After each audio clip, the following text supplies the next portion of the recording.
The age of the internet is changing how we handle elections. Things today are completely different from how they were even back in 2012, which is weird to think about because it's only been, what, 5 years? Okay, it's been a while since 2012, but it's been a while. And it's just weird to think about that everything is now different and how we handle elections and how we handle voting, the whole voting process, and how we think about the whole election process is completely different from how we did back in 2012. The internet is so much more involved now in how we're handling the election. And that's, it's a good thing and a bad thing because people have ideas, people have discourse, and people can communicate back and forth. And that's good and that's great. And I'm sure no one in their right mind, no one who cares about liberty anyway, is going to argue against that. You can say whatever you feel like about any candidate you want to. You can have any opinion you want to about any candidate, and it's easier and sometimes harder to get information on the candidate you choose. For instance, let's say that you're a really big, just as an example, Bernie Sanders supporter. Okay, you're a huge Bernie Sanders supporter. You're all about democratic socialism or whatever. Or maybe you just want free stuff. I don't know. But you're a big Bernie Sanders supporter. And you get in a really great discussion with some guy online. You're having great discourse. You can talk to like-minded people, and you never really have to leave your house to talk about politics. That's kind of the fun thing about it. You never have to actually leave your house to say anything about anybody. You don't have to leave your house to become politically informed. That's the supposition anyway. And it seems to kind of work because, and I'll admit I'm part of this group too, most of us don't actually leave our houses and go talk to other people when we're talking about politics. Now, yeah, I talk to people at work and people who come visit us at work, guests and clients. And so we talk about politics a lot. It's all we can talk about, actually, it seems like. But it's different when you talk to real people who are really involved in the real world versus when you're talking to either jaded right-wing fascists or overly optimistic left-wing people who believe way too much in have way too much faith in humanity. Because generally people who tend to lean socialist have way too much faith in humanity because it doesn't count for human condition and how humanity basically ruins everything. Basically ruins everything it touches. So why would you want more people in control over more people and in control over the marketplace? Whatever. We'll talk about that some other time. But the reason I'm talking about the internet and politics and how it's changed everything is there's this new thing that's come up. And it is called The Thing, depending on who you ask. This new thing has come up. It's the Ted Cruz affair scandal. Now, you're probably thinking, that doesn't have anything to do with digital drive or binary. That doesn't have anything to do with technology. That's not a technological story, except it totally is. And this is where things get interesting, because this is not really being talked about in news media as much as I've seen anyway. I'm pretty well connected to news media in a lot of ways just because I work at a radio station. So I'm constantly hearing CBS and Fox and other opinionated talk show hosts, which is fine. And I have a TV on in here. So I'm seeing what the MSM and pseudo mainstream media is talking about. Like say Fox, I usually count in with mainstream, even though people for some reason don't. It's totally mainstream. Fox, MSNBC, CNN, throw any TV news station at you, they're all mainstream, right? Let's not kid ourselves. They're all mainstream. We all want to convince ourselves that we're doing something subversive when we're watching Fox News or when we're watching CNN or CNN Money or MSNBC or anything else. You're just watching another news station that's getting news from the same sources. It's really not any different. But anyway, I digress. No, but the Ted Cruz affair scandal story is totally digital. Think about if this had happened back even in 2008, if the National Enquirer, which is what happened here, National Enquirer wrote a story about, say, Obama having 5 mistresses instead of Ted Cruz, because Ted Cruz, I don't think, was doing much of anything in 2008. I think he was working mostly at a college, as far as I remember, teaching classes about federal law, as far as I remember. I think he didn't become a senator until a little bit later on. I'm thinking like 2010 or so, but whatever. So imagine that this scandal comes out about Obama, right? And now, granted, Obama probably would have handled it a little bit better than Ted Cruz is. Okay. But this would have been almost purely it would have been a paper thing. It would have been a news station thing. It wouldn't be the Twitter, Facebook thing that it is now. Even back in 2008, I would say. But then think about, say, the Bush-Clinton elections, right? Tabloids could say whatever because most people don't read tabloids. And yeah, National Enquirer is a tabloid. Most people don't read them. Most people don't feel like reading them. Why would I? I only bought one because it had that weird story about the Ted Cruz affair that was written by the same guy who wrote about John Edwards back in 2007. That was intriguing to me, so I bought it. But no, the reason this is a technologically relevant story, and I don't want to talk too much about this because we've got a lot to get to here. But the reason this is a technologically relevant story is it blew up solely because of Twitter, I guarantee you. It blew up solely because of Twitter, the influence of a few different websites, but mostly Twitter. It got to be trending by Friday morning last week. That's kind of huge for just a National Enquirer story, which normally probably nobody would pay attention to. Twitter paid a lot of attention to that. And there's a big... what's the word I'm looking for? There's a really big narrative to push about Ted Cruz being kind of a creepy, nasty guy. And I don't think there's any credence to that from what I can see about Ted Cruz. And I want to be fully disclosed here. I'm not Republican. I'm not registered with any party as far as I know of. I'm not registered with any party. I'm not really involved in the political process too much. I'm not really a fan of any political candidate. I think it would be funny if Trump won, but I don't necessarily agree with everything. I don't really even like the office of president. So I don't really have a dog in this race, or a horse in this race, I guess. We don't do dog racing anymore. I don't really have a horse in this race, I guess. But the whole story about Ted Cruz having this affair scandal is really weird because they got CNN and, again, all the different news stations to talk about this within a day. And that's kind of impressive because, again, this would just be some National Enquirer story. But there's been a lot dug up from some internet detectives, we'll call them. Some internet detectives have pulled up some interesting stuff. For instance, one of the women who's been, I don't want to use the word fingered because that sounds weird. One of the women who's been looked at, pointed at, poked at, one of the women who's been viewed with some question in this story is Amanda Carpenter, who happens to, I believe, work for CNN. Now, she's a Ted Cruz fan, and that's fine. Again, you can be a reporter, you can be a pundit and be a fan of a political candidate, and that doesn't mean you're having an affair with them, right? I mean, that's fine. You can totally like Ted Cruz if you want to. I'm not going to stop you because that's the democratic process that we all are sort of forced into. But she made some interesting tweets at interesting times, and there's one particular instance that I really was interested in where Ted Cruz on TV, for some reason, showed off this Winston Churchill temporary tattoo, which I thought was, okay, fine. He likes Winston Churchill. Lots of people do. Amanda Carpenter, within, I believe, a day, posted a photo of herself with a Winston Churchill temporary tattoo. Now, they're fans of the same guy, so okay. But the interesting thing was, those temporary tattoos, when you buy them online, come in a set of two. Oh, they come in a set of two? Now, wait a minute. Now, we can spin this a few ways. Maybe she bought one and he bought one. That's totally plausible. And I'm not saying anything about Ted Cruz's character. I'm not saying he had an affair. Okay, just to get that out there. But this is what's being thrown out there. It's interesting. Anyway, it's a very interesting story because it keeps getting weirder and weirder the more it's being read into. The whole tweeting thing with Amanda Carpenter, the whole issue with him going to, I believe it's like the Capitol Grill. I should have more notes in front of me. The Capitol Grill that he goes to at like 10 p.m. It's just weird. Lots of weird stuff that Ted Cruz does. Now, granted, he's a politician, and I'm sure politicians probably have weirder hours than I do even. So I can see that. But it's still just a really weird story. And again, it would not have blown up as much as it has without the internet. And there are people, especially if you watch different clips that I've seen on TV news, who are really trying to bury this story. There's no doubt about it. There are people who are really trying to bury this story.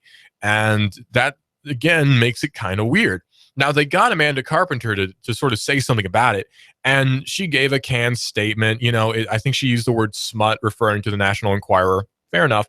She said a few things, but she appeared very mad. If this were me, now, granted, I'm not a woman, okay, so obviously I might identify as one. I'm not a woman, but, maybe she has a bit of a different perspective, or maybe she has a different personality than I do. That's very likely. But I wouldn't get as mad as she did that on the CNN thing. I wouldn't get as mad as she did. I would think it was just kind of funny. If there was an affair scandal that came out and the National Enquirer popped out saying that, I'm having an affair with Hillary Clinton, I would just think that was funny. I wouldn't get mad.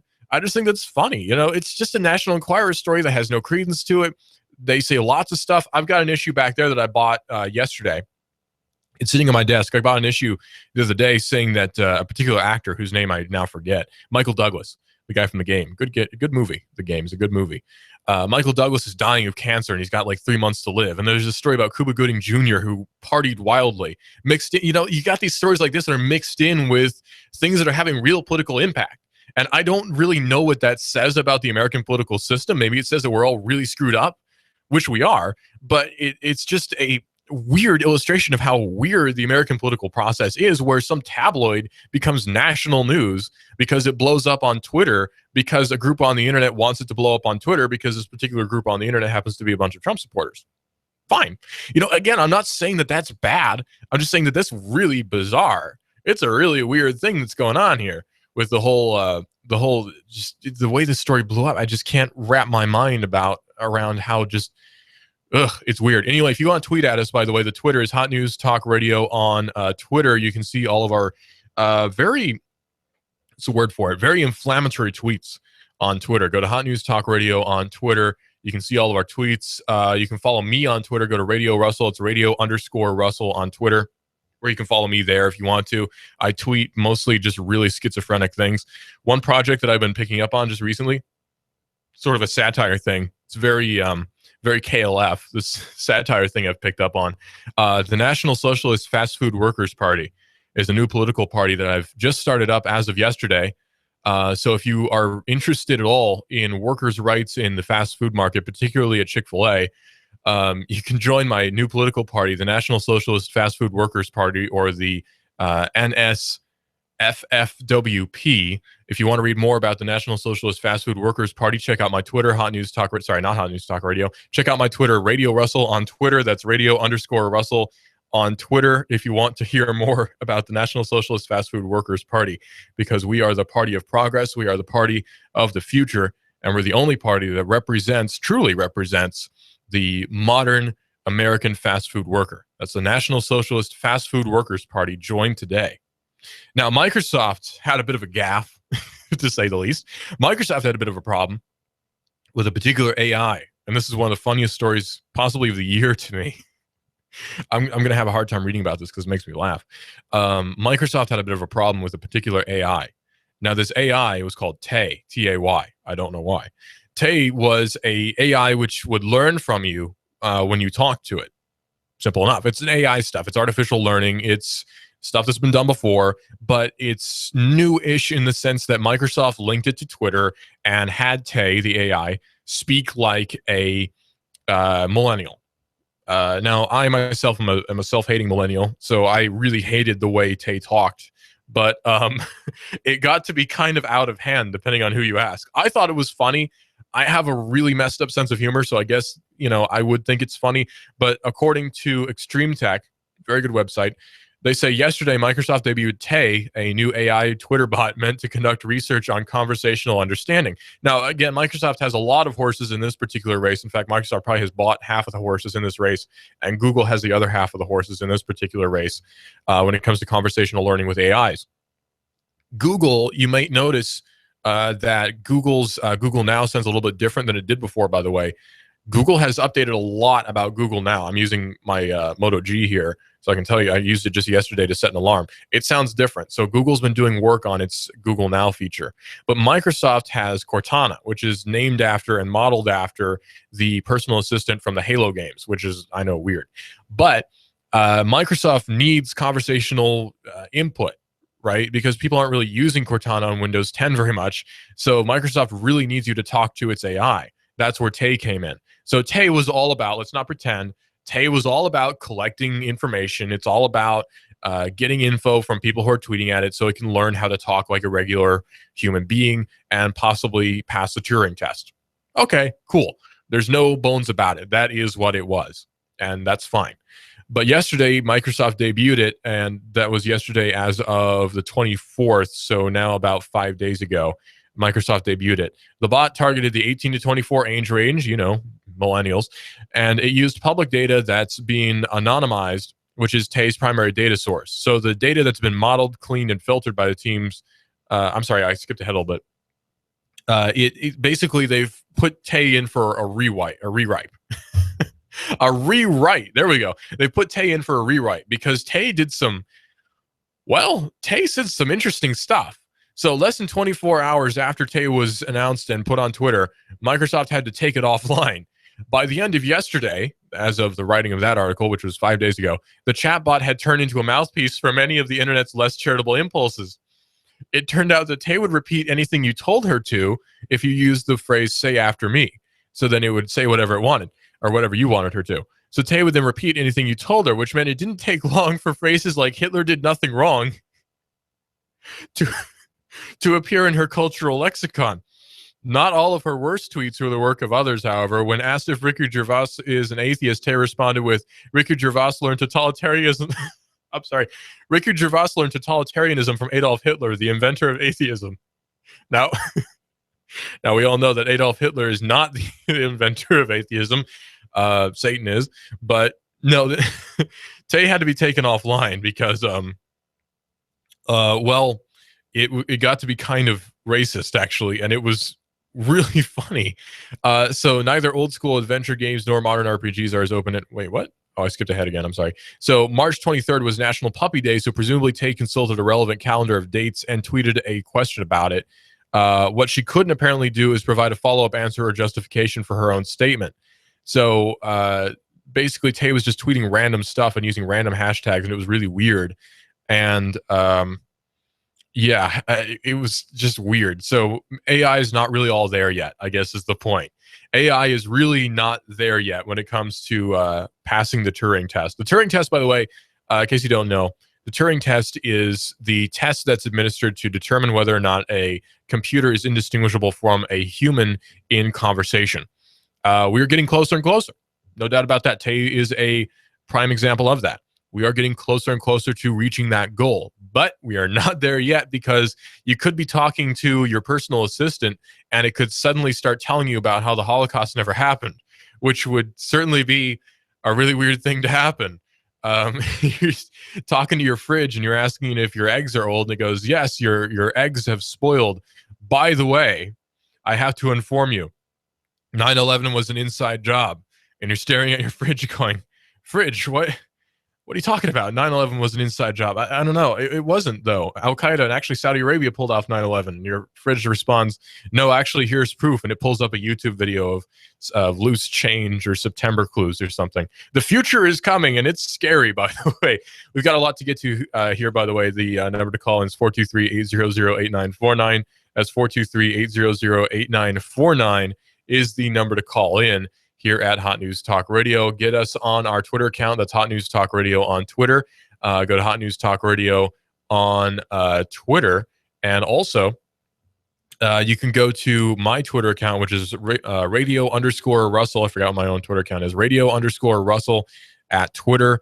And you can follow me there. Go to hotnewstalkradio.com and you can listen to us streaming live on the internet. That's hotnewstalkradio.com. Interesting and important steps have been made in the field of drone delivery, which really we should have had 2 to 3 years ago, but the FAA got its dirty paws in the way.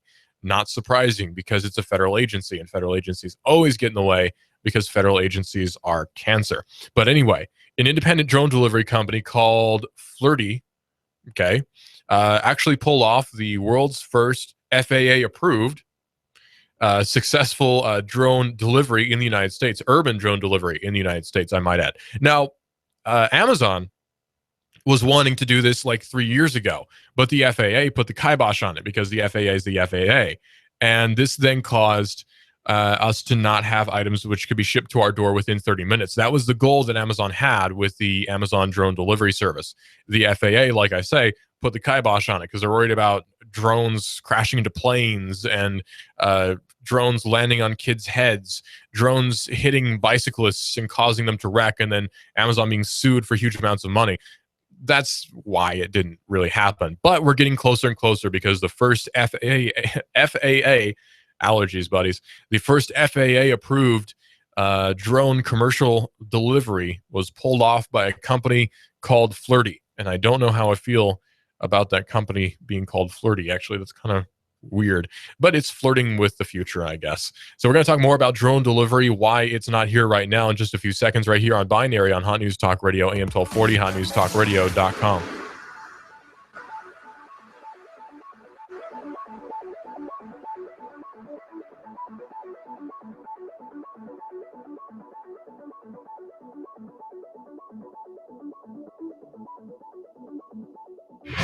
I'm blowing everything up. We're starting over. I'm doing a new show. I want guys who push it to the middle of the table and go over the top. Take a risk, fail miserably. I'm right, and I'm not wrong, and I'll never back down. Conflict works. Allow it. It's The Herd with Colin Cowherd. Right here and everywhere. Noon Eastern. You give us 12 minutes and 40 seconds, we'll give you Chattanooga and the world. Fox News Talk 1240. Shake, shake, shake it at Five Guys Burgers and Fries. The most delicious and unique milkshakes. How about this for delicious and different? Add freshly cooked bacon to any milkshake. Is that even legal? You bet your milkshake and booty it is. Chocolate caramel bacon shake. Coffee caramel shake. All hand blended. Shake, shake, shake it. Down at Five Guys Burgers and Fries. Just about any flavor shake that you can imagine. And they are delicious. Get your shake, shake, shake on at Five Guys Burgers and Fries. Five Guys Burgers and Fries, located at Hickson at North Point. Gun Barrel at the Walmart Center. Downtown 4th and Broad. And in Cleveland at Keith and Stewart. Shake, shake, shake. MLS 2239. What would you do with all that cash? Listen up, y'all. Ben Phillips here, Home Rate Mortgage, 805-9100. $1,200. That's how much we just put back in a Saudi Daisy family's pocket per month. All they did was pick up the phone. 805-9100. That's 805-9100. Get that quick quote now. 805-9100. HomeRateMortgage.com.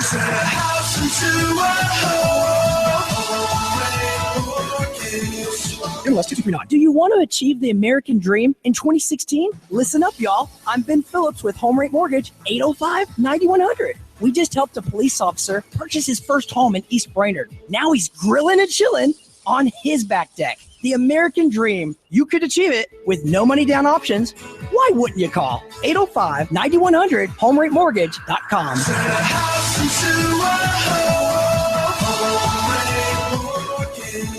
Cell Surgeon, an affordable quick fix for your smartphone and tablet in Northgate Mall next to Old Chicago Pizza. We do the best quality work. We have the best customer service, the most competitive prices around. Cell Surgeon, a painless operation to fix your sick device. Well, if you have a cheap charger or something that's not really designed for your phone, it can mess with your battery. It can actually fry your phone. So you need to make sure you have a quality product that's going to be designed for your phone. Cell Surgeon, your smartphone doctor's in the house at the Northgate Mall next to Old Chicago Pizza. If you charge it in the morning and, by noon, it's at, 50% under normal use. That means your battery's pretty much dead. And once you've reached that point, it starts to deteriorate. Cell Surgeon, call 423-668-0100 or go to cellphonerepairchattanooga.com. We do free estimates. If your phone's not working properly, bring it in. We're happy to take a look at it and diagnose it and see what we think is wrong with it at no charge. Most phone repairs can be done in 30 minutes or less. Cell Surgeon, an affordable quick fix for your smartphone and tablet in Northgate Mall next to Old Chicago Pizza. Don't take it in the bathroom. Don't ever put it in your back pocket. And don't charge your phone while you're sleeping. Cell Surgeon, an affordable quick fix for your smartphone and tablet in Northgate Mall next to Old Chicago Pizza. Call 423-668-0100 or go to cellphonerepairchattanooga.com. That's cellphonerepairchattanooga.com. Cell Surgeon, your smart device doctor is in the house. Our house in the middle of our street. Hi, I'm Sabrina with Sabrina Realty Associates. Now is a great time to sell your home. In our area, inventory is at an all-time low, which translates into higher sales prices. Call us today at 423-499-7780 to set up a free consultation and discuss our unique and aggressive marketing programs. We will provide you with a free market analysis to determine the right value of your home. Call us today at 423-499-7780 or visit our website at sabrinarealty.com. Our house in the middle of our street. Our house. You give us 12 minutes and 40 seconds, we'll give you Chattanooga and the world. News Talk 1240. AM 1240 Hot News Talk Radio with your Hot News Now update. 2 missing Tennesseans now confirmed dead in Brussels following a terrorist attack at a metro station and at an airport. Justin Schultz and his wife Stephanie have now been identified among those killed in those terror attacks in Brussels. Senator Corker's office released a statement saying, in part, we're heartbroken by the tragic loss of Justin and Stephanie Schultz in the terror attacks in Brussels. To their family members and to all who love them, we offer our prayers and deepest sympathies as we mourn their passing.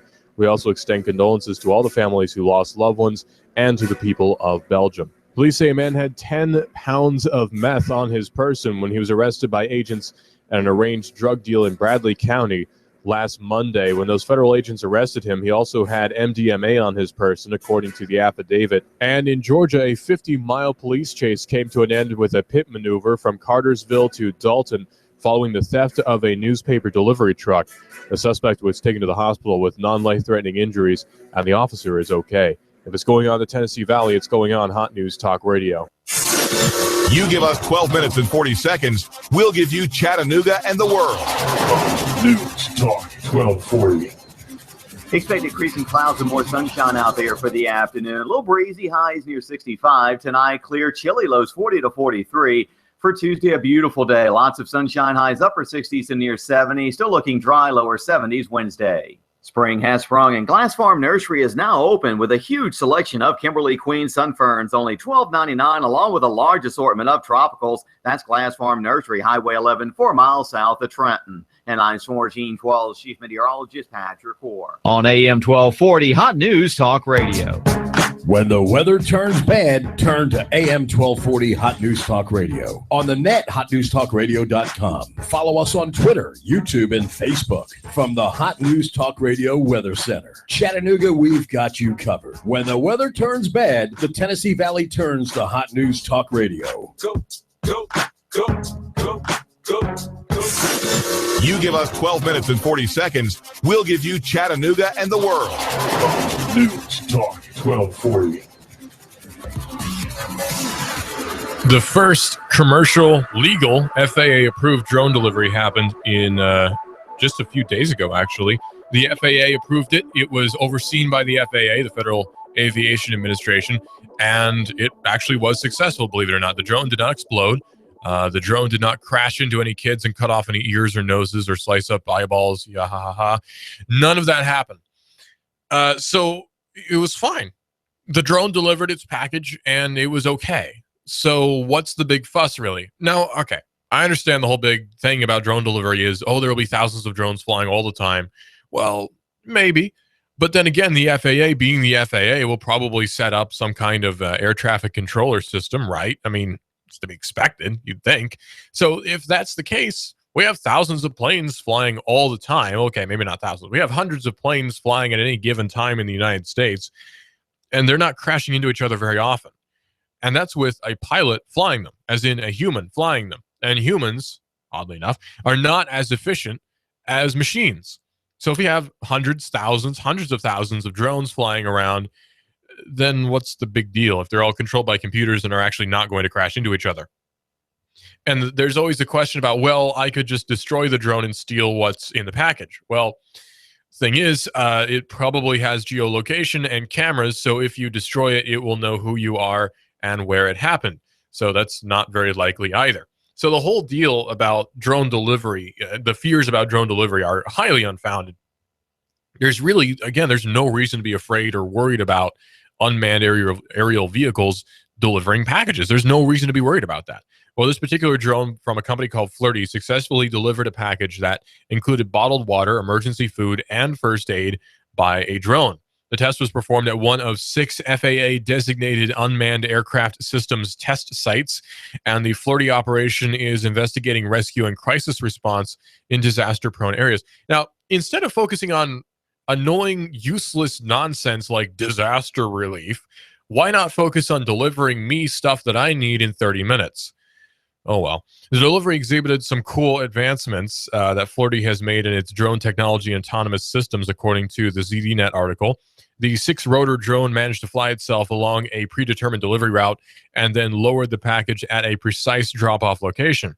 A Flirty pilot and several visual observers were on standby during the delivery as a backup to the autonomous system, but they were never needed. So the drone can fly by itself, can deliver a package to a predetermined location, and can fly away and return to its original location with no problems whatsoever. Now let's think about where we are right now. Because you're probably listening on AM radio, or maybe you're on the YouTube, because I see quite a few people popping in and out of the YouTube right now. If you're on the YouTube, then maybe you don't know the YouTube. If you're on the internets, you might not know we're in Chattanooga here, and we have an Amazon fulfillment center right down the street from us. You probably either work there or know where it is or have visited it at some time, or you've been to Enterprise South where a lot of that stuff goes on. So you know that here in Chattanooga, we have an Amazon fulfillment center just right here, right down the street. So if we're talking about 30-minute delivery, that's actually plausible for us here. If they put in, say the folks at Amazon managed to put in a Amazon drone delivery ramp or runway, whatever they use, they're vertical takeoff and landing. So I imagine it would just be a big sort of flat of land where they have a bunch of drones taking off and landing, whatever. But we could have that at the Amazon fulfillment center, have them loaded up with packages, and then have them fly to us within 30 minutes. How convenient would that be for either your house or your office, where I could get something within 30 minutes? I'll give you an example where that would have been really handy. Here at the office, we were plugging in some equipment, and we needed an Ethernet cable to connect this equipment to the internet, and we didn't have one. Now, we could have run over to the store, but we didn't really feel like doing that. So I ordered it on Amazon and set it for 2-day delivery because I have Prime. Okay, cool. And it did get there in the next 2 days, and that was fine and everything. But it could have been so much better if we had just gotten it delivered within 30 minutes, because then everyone would be at the office. We just do some other stuff for a little while. The drone lands. We pick up our package that has the 15-foot Ethernet cable in it, and we'd be done. How easy would that be? How convenient would that be? And really, the cost involved would easily pay for itself, too. If you pay a little bit extra for shipping for these Amazon drones, say maybe you pay $5 extra, $3, $2 extra, whatever Amazon sets for 30-minute delivery, there you go. You paid for the drone service. Now, I know Amazon probably has a payment system already lined up and they're ready to roll. They just need FAA permission. It always comes down to that. You need government permission. And that's the annoying thing. Oh, got to get that government permission to do anything. Because, you see, this is operating in commerce. Now, if I wanted to deliver something from my house to my next door neighbor's house and I did it for free and I didn't charge for the item, then that would not be commercial use of a drone and I wouldn't be fined anything by the FAA. But as soon as you start accepting money, you're acting in a commercial capacity, and thus the FAA will come down on you if they find out, which is not particularly likely. But if you set up a business called We Deliver Stuff with Drones LLC, you're probably going to be on the radar of the FAA, But man, the whole drone delivery thing, it just drives me nuts how we could have had it so long ago. We could have had drone delivery in full swing by now if they'd started research and actually started development on it 2 years ago. Amazon was ready to go, but the FAA, like I say, put the kibosh on it. Such an annoying thing.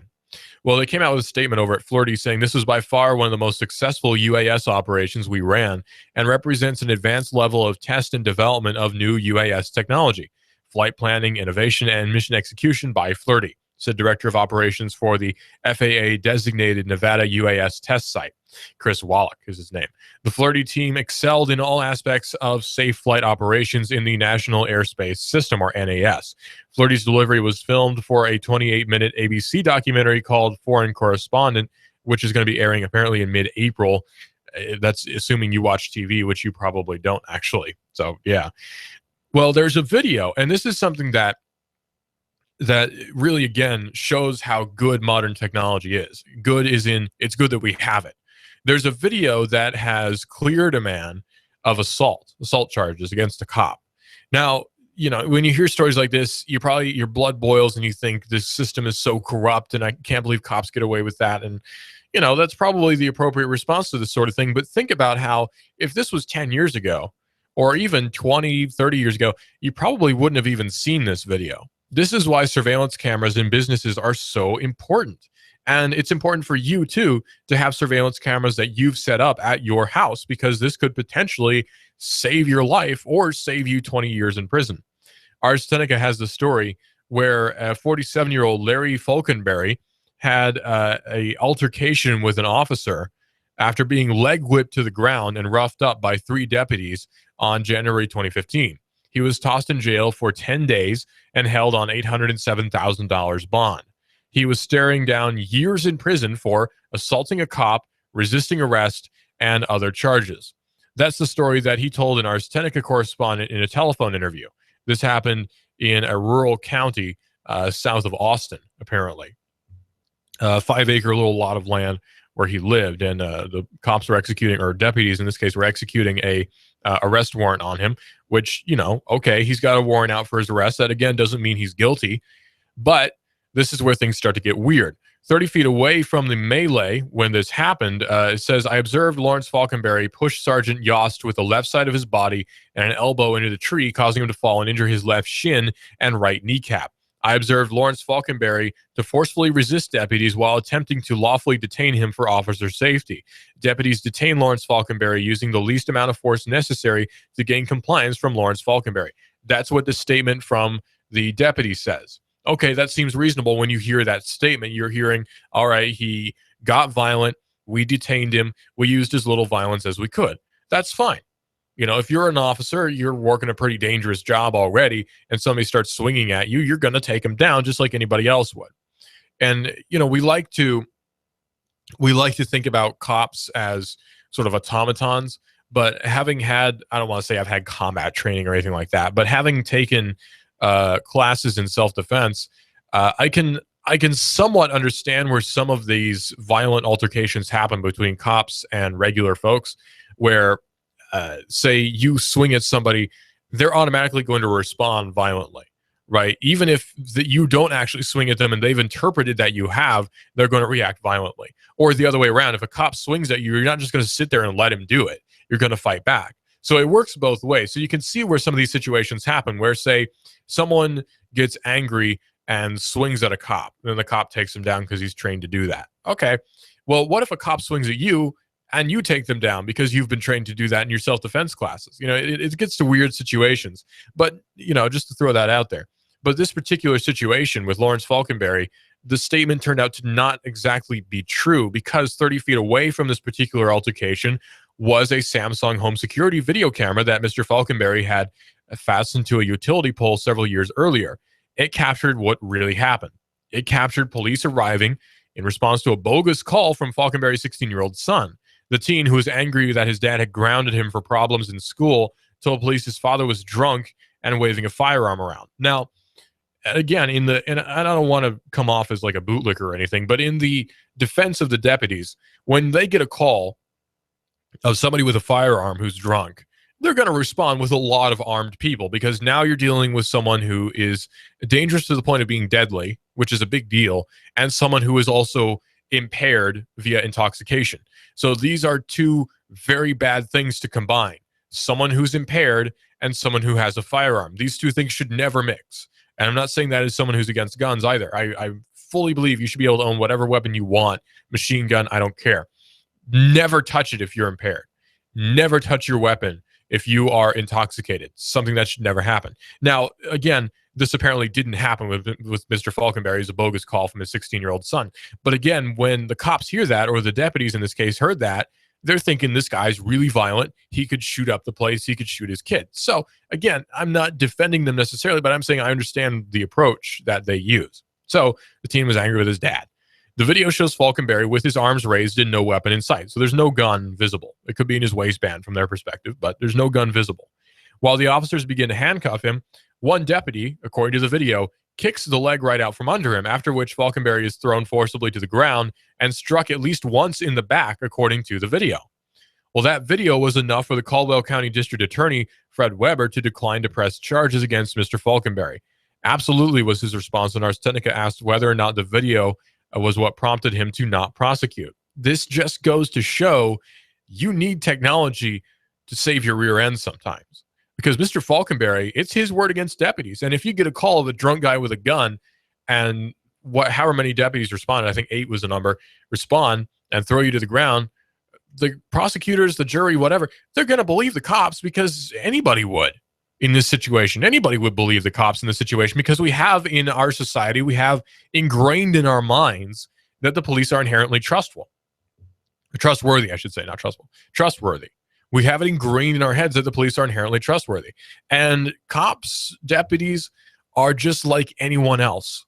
They'll lie, they'll do the wrong thing, they'll make a wrong move, and then say something to try to cover it up. Now, not all of them do that, right? I'm not saying, oh, look, all cops are evil. Oh, look, all deputies are evil. I'm saying they're human. All humans do stupid, dumb, bad, wrong things. It's what we do. And so you need video proof to back you up when it comes to these sorts of situations. So you can see the approach that's happening here.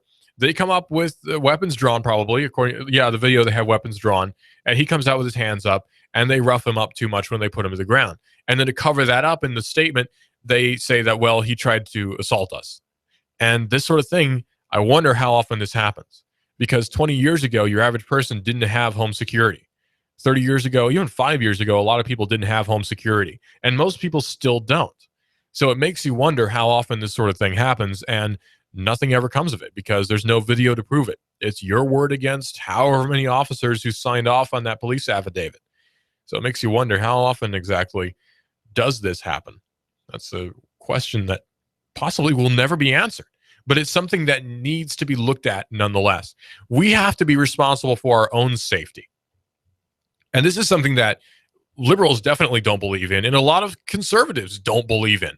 But I'm radical, so I believe it. I do sick skateboard tricks. I'm radical. I believe that you should be responsible. If you're capable, you should be responsible for your own safety, your own security. That's why we have amendments like the second one in the Constitution, right? You are responsible for your own safety. The right to bear arms, a well-regulated militia being necessary to the security of a free state. The right of the people to keep and bear arms shall not be infringed, right? So the security of the free state is now being relegated over to a well-regulated militia, the people. Now, states will define what a militia is. In Georgia, I believe it's anyone who's 16 to 40 or 50 something. So there's different definitions based on states on what the militia is, and that's relegated to the states, by the way, who defines what the militia is. So you see, even the founders realized that security is something which should be the responsibility of the individual, not some outside agency, not some government organization, not even a private security company. Your security is something which you should take responsibility for. Simple as that. And that's why Mr. Falkenberry, in this particular case that Ars Seneca points out, is not in jail for a really long time because he put his security in his own hands. He put a security camera out there, and he was assaulted by, allegedly, of course, according to the video, he was assaulted by different officers who were supposed to. They're hired by the county. They're elected even when the sheriff is elected to handle your security. So obviously that doesn't work entirely. You have to take responsibility for your own safety. That's something that I cannot stress enough. I want to go back to the Ted Cruz affair, the Ted Cruz affair in the broader sense of it being an issue. The issue with Ted Cruz has really gotten a lot of attention from the internet and not nearly enough attention from the press because it is such an interesting story. I think of it kind of like it's an argument in memetics, I guess. Let's think about let's use an example I've wanted to use for a long time. Back in the 1500s, there was a young angsty monk named Martin Luther, and he had grievances with the Catholic Church. So he nailed those grievances, him being the angsty guy that he was, nailed those grievances to the wall of the Sistine Chapel, or one of the chapels, I'm sorry, not the Sistine, but he nailed one of his 99 Theses to the chapel, the cathedral. So that's kind of a really big act of rebellion. That in and of itself doesn't really mean anything when it comes to getting the word out to the broader populace, though. What did get the word out to the broader populace was something called, in a piece of technology called the Gutenberg press. The Gutenberg printing press helped that word get out. And ultimately, with the combination of Luther evangelizing and the Gutenberg press spreading the gospel and spreading the word of Luther, the Protestant Reformation happened. The Protestant Revolution, you could call it, happened. That's something that could not have happened without technology. And I'm seeing that same sort of thing over and over again with the internet, where some guy has some grievance with Ted Cruz, or some guy has an article about Ted Cruz and puts it in the National Enquirer. And even the print media with all of its long tendrils and all of its subscriptions and all of its people paying for it, right? At all the gas stations, all the different newsstands have National Enquirer, right? But again, if it weren't for the internet, this story would not be as big as it is. This story would not be huge like it is on the internet. And people on TV seem to be, anyway, ignoring this story as much as possible because Ted Cruz is possibly the establishment pick for president. Now, I'm not saying Ted Cruz is a bad guy. I'm not saying his policies are even that bad, because I agree with some of the stuff he says about some things. Gun rights, I think, is pretty good on. Abortion, I agree with him fully on. Abortion is murder. You know, all these sorts of things are good. But he's pretty obviously the establishment pick, which makes me a little bit wary. I'm thinking, why does the RNC like this guy so much? I'm not saying that as a Republican. I'm saying that as someone who's going to be affected by whatever the outcome of this next election is, because we all are. Well, the National Enquirer, according to the Daily Beast, alleged on March 23rd that the senator has had 5 extramarital affairs. Now, that's a pretty big claim to make about a senator who's running for president on the platform of evangelical Christianity. So the senator had 5 affairs, according to the National Enquirer, and the descriptions it provided of the women, along with barely pixelated headshots of them, left little to DC insiders' imaginations as to who the Enquirer had accused of being Ted Cruz paramours. So the headline was, "A hooker, a teacher, and coworkers, 5 romps that will destroy Ted Cruz." That's what the Enquirer piece says. Now, again, this would just be some tabloid rag piece if it weren't for Twitter. If it weren't for the internet making this piece as big as it is. The internet has shaped politics so much that this is making the establishment itch around the collar. This is something that makes establishment very upset, be it Democratic establishment, be it the Republican establishment. Because think about Bernie Sanders, too, where Bernie Sanders, and I'm, again, not a socialist at all, very capitalist here. It's me, myself, very capitalist here. I don't like Sanders' policy at all. I think he's a genuine guy, but I don't like his policies at all. I hate his fan base. But Sanders is obviously, in a lot of ways, the populist pick. But the DNC has its own pick in Clinton.